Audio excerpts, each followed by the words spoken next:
साथियों नमस्कार। कुछ सवाल हम लेकर पुनः हाजिर हुए हैं यूपी टेट के एग्ज़ाम के हिसाब से। तो इसमें आपको पहले टिक लगाना है और उसके बाद हम आंसर बताएंगे। आप लोग कमेंट करके भी नहीं बताते कि हम तुरंत बताते चलें कि बाद में जो बताते वही सही है। कुछ तो सजेशन दीजिए, तभी तो काम होगा भाई। 31 नंबर सवाल है, अनुपम शब्द का पर्यायवाची कौन है? क्या होगा आपके हिसाब से? स्वर्गीय, लौकिक, पार्थिव। ये ऑप्शन इसमें बहुत अच्छे नहीं है भाई। भाई अनुपम का पर्यायवाची स्वर्गीय तो होगा नहीं, लौकिक भी नहीं होगा, पार्थिव तो होता है वो शरीर जिसका संबंध पृथ्वी से हो। तो यानी इसमें आंसर अद्वितीय होगा। आज हम तुरंत बताते चलेंगे, क्योंकि पता नहीं आपको क्या अच्छा लगता है, कैसे आपको सुविधाजनक है। कोई तो कमेंट आना चाहिए। अगला 32 नंबर है, स्वजाति शब्द का विलोम क्या होगा? स्वजाति का विलोम स्वजाति का विजाति होगा, विजाति, है ना। अब आपने क्या सोचा था पता नहीं। अगला सवाल है, निम्नलिखित में से किस देश में हिंदी भाषा का प्रयोग लिखने एवं बोलने में किया जाता है? तो ऑस्ट्रेलिया, दक्षिण अमेरिका, पाकिस्तान, मॉरिशस। आपको मालूम होना चाहिए मॉरिशस जो है वो हिंदी भाषा का प्रयोग लिखने और बोलने में वहां किया जाता है, मॉरिशस में। 34 नंबर सवाल, वह श्रेष्ठ उपासक है। इस वाक्य में क्या बताना है? विशेष से बताना है। विशेष से मतलब जिसकी विशेषता बताई गई हो। तो इसमें क्या होगा भाई? विशेष से उपासक, क्योंकि इसकी विशेषता बता रहा है कैसा? श्रेष्ठ। तो श्रेष्ठ विशेषण हो जाएगा और उपासक विशेष से होगा।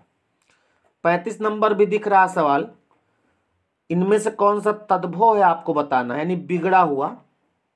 तो इसमें जो पंख है, पृष्ठ है, लज्जा है, शिला है, तो पंख तद्भव है। इसका तत्सम जो होता है ना वो पक्ष होता है, पक्ष। और जितने भी शब्दों में खा शब्द होता है उसका तत्सम जब बनता है तो छा बन जाता है। जैसे खीर है, इसका क्षीर होगा। परख है, परीक्षा होता है, और ना तो खा का छा बनता है। खेत है, उसका क्षेत्र होता है। पंख का पक्ष होगा। मुदरी का तत्सम क्या होगा भाई? मुदरी का शुद्ध नाम क्या होगा? मुद्री, मुंदरी, मुदरिका नहीं, मुद्रिका। मुंदरी का मुद्रिका होगा, चौथा ऑप्शन। अगला सवाल है, कार्य के आरंभ में ही विघ्न पड़ना किस मुहावरे का अर्थ है? सुना होगा, सिर मुड़ाते ही ओले पड़ना। ये सही होगा, सिर मुड़ाते ही ओले पड़ना। वैसे वो ज़्यादा सही था, पहले आप करते थे फिर हम बताते थे, लेकिन जब आपका कोई सुझाव नहीं आता तो हमको लगता है कि शायद ये सही है भाई। चोर की दाढ़ी में तिनका मुहावरे का सही अर्थ क्या है? अपराधी का अपनी दाढ़ी खुजलाना, अपराधी का शंकाग्रस्त रहना, अपराधी की पहचान हो जाना, अपराधी का अपनी पहचान छिपाना। चोर की दाढ़ी में तिनका क्या होगा भाई? हैं? इसका अर्थ होता अपराधी का शंकाग्रस्त रहना, यानी कि दूसरा ऑप्शन, अपराधी का शंकाग्रस्त रहना। अगला सवाल है, पहले बड़ा कर देना आपको दिखे भाई। उज्ज्वल के 4 संधि विच्छेद दिए गए हैं, सही चयन कीजिए। पहले टिक लगाओ आप। उज्ज्वल के 4 संधि विच्छेद है, कौन सही होगा? पहला, तीसरा, चौथा? नहीं, दूसरा। दूसरा सही होगा। उत धन ज्वल होता है व्यंजन संधि के तहत। और उज्ज्वल देख भी लो, इसी तरह लिखा जाता है, पेपर में आता है लिखने को। दुर्जन का संधि विच्छेद क्या होगा? दुर्जन का क्या लगाएंगे आप?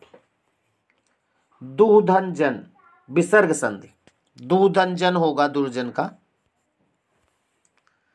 अगला सवाल है, 2 सवाल एक साथ आ गए। निम्नलिखित में स्त्रीलिंग शब्द बताइए। स्त्रीलिंग शब्द, इसमें धुआं उठता है, भत्ता दिया जाता है, धावा बोला जाता है, तो संध्या होती है, तो संध्या स्त्रीलिंग है। 42 है, निम्नलिखित में पुल्लिंग शब्द कौन नहीं है? यानी 3 पुल्लिंग होंगे, एक नहीं होगा। रत्न, रत्न,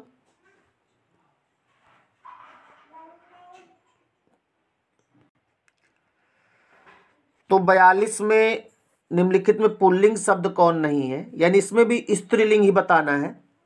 तो आपके हिसाब से क्या होगा भाई? नकल, नकल होती है कि नकल होता है? तो नकल स्त्रीलिंग है भाई, यानी पुल्लिंग नहीं है।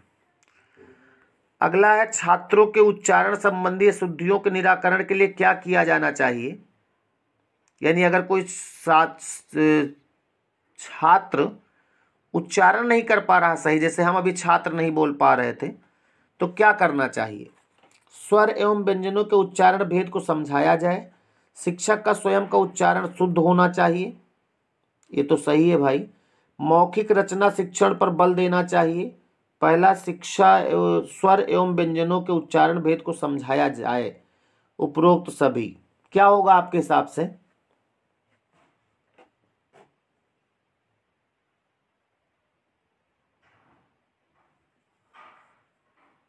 इसमें उपरोक्त तो सभी लगाओगे, यही सही है, सभी चीजें सही हैं।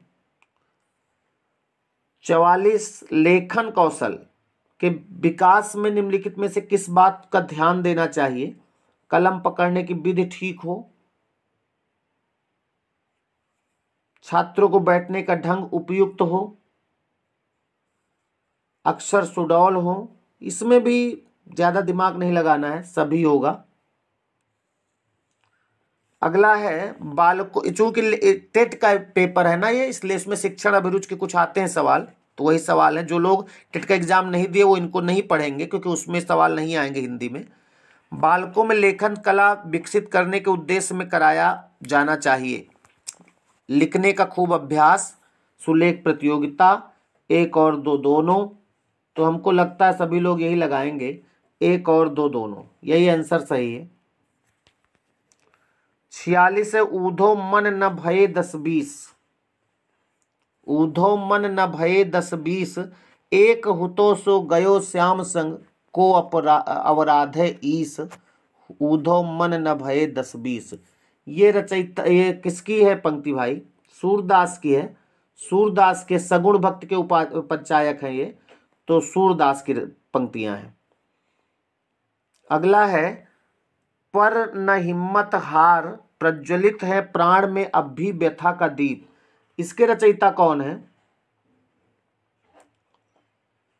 इसके रचयिता भारत भूषण है। इनको आप पढ़ लीजिएगा एक बार, लाइनें जो ये लाइन है एक बार कॉपी में लिख करके, बाद में भी देख करके, और रचना भारत भूषण की है, लिख लेना इसको। निम्नलिखित में से हिंदी के किस साहित्यकार को ज्ञानपीठ पुरस्कार मिला है? तो प्रसाद को, प्रेमचंद को, सुमित्रानंद पंत को और निराला को। ज्ञानपीठ पुरस्कार किसको मिला? तो ज्ञानपीठ पुरस्कार सुमित्रानंद पंत को मिला है भाई। उनकी रचना जो है क्या थी जिस पर मिला था?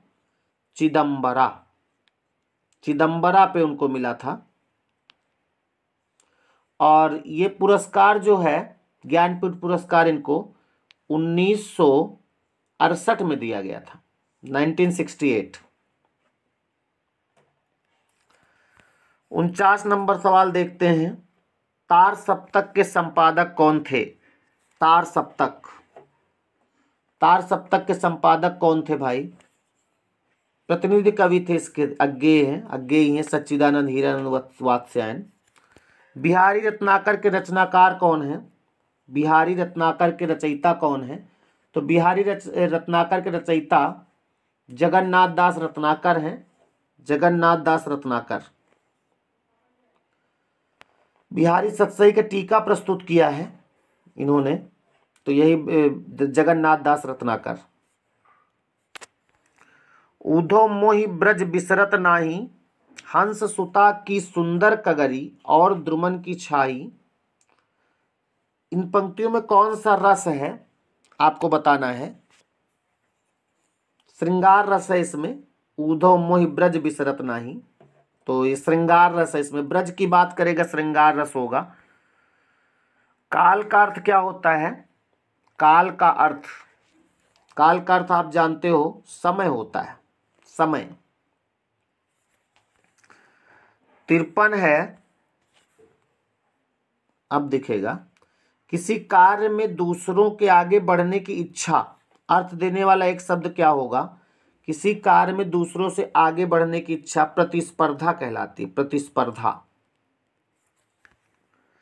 54 है, अमृत, केस और कमल किस शब्द के अनेकार्थी शब्द हैं, यानी एक शब्द होगा उसके तीनों अर्थ होंगे। किसका अर्थ अमृत होता है, केस होता है और कमल होता है? तो इसमें जो कंज शब्द है, तो कंज माने अमृत भी होता है, केस भी होता है और कमल भी होता है। 55 यानी अंतिम सवाल है। 5 सवाल इसके बाद गद्यांश के रहते वो हम करवाते नहीं। संस्कार शब्द के किस उपसर्ग का प्रयोग हुआ है? तो संस्कार में सम उपसर्ग लगा है, और हमने बताया जिस शब्द में भी बिंदी लगी हो ऊपर तो उसमें सम उपसर्ग होता है। तो इस तरह से कुछ सवाल थे, हमने करवा दिए हैं। मिलते हैं अगले वीडियो में। अगर आपकी कुछ ख्वाहिश है, कुछ सुझाव है, तो आप हमें कमेंट करके ज़रूर बताएंगे। वीडियो को लाइक कर दें और जितना ज़्यादा हो सके शेयर कर दें। नमस्कार।